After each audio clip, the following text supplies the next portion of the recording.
Hello friends, welcome to my channel Divya's cook and decor. ఈరోజు poha recipe గురించి చెప్పబోతున్నాను. పోహా చేసేటప్పుడు మనం చేసే మిస్టేక్స్ అండ్ ఉప్మా లాగా మెత్తగా అవ్వకుండా పలుకుల్లాగా పర్ఫెక్ట్గా రావాలంటే ఈ వీడియో ఎండ్ వరకు చూడండి. ముందుగా నేను 3-4 గ్లాసెస్ పోహాని లావు అటుకుల్ని తీసుకున్నాను. 4 గ్లాస్ అటుకుల్ని ఒక బౌల్లో వేసుకొని వాష్ చేసుకున్నాను. ఆ బౌల్లోనే 2-3 టైమ్స్ మంచిగా వాష్ చేసుకున్నాను.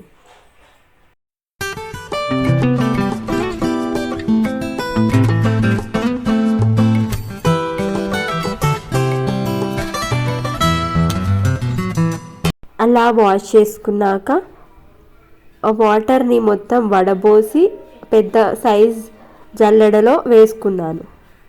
మొదటిసారి నేను పోహాని చేసినప్పుడు 2 minutes వాటర్లో నానబెట్టి పోపు వేసుకున్నాను. అలా చేస్తే ఉప్మా లాగా వచ్చేసింది. అలా కాకుండా పోహాని వాష్ చేసుకున్న వెంటనే జల్లెడలో వేసి పక్కన పెట్టుకొని పోపు వేసుకుంటే పర్ఫెక్ట్గా పోహా అనేది రెడీ అయిపోతుంది. ఇప్పుడు పోపుని రెడీ చేసుకుంటున్నాను. ముందుగా ఒక పావు నూనెని వేసి అందులో పల్లీలు, వేరుశనగలు, శనగపప్పు, మినపప్పు, 2 మిర్చీలు, కరివేపాకు కూడా అవైలబుల్ ఉంటే వేసి ఒకసారి కలుపుకుంటున్నాను.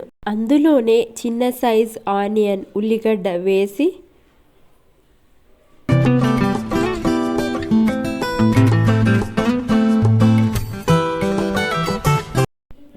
జీలకర్ర,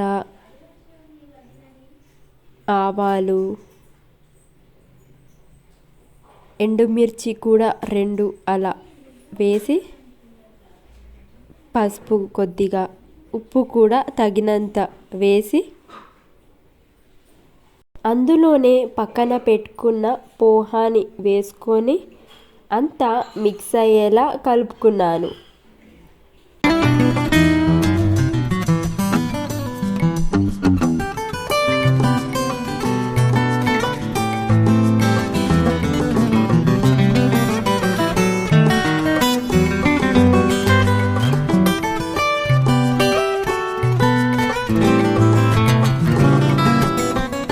లాస్ట్లో హాఫ్ లెమన్, నిమ్మకాయని పిండుకొని వేసుకుంటే పలుకులుగా ఉంటూ టిఫిన్లోకి, ఈవినింగ్ స్నాక్స్లోకి వేడివేడిగా సర్వ్ చేస్తే ఎంతో రుచిగా ఉంటుంది.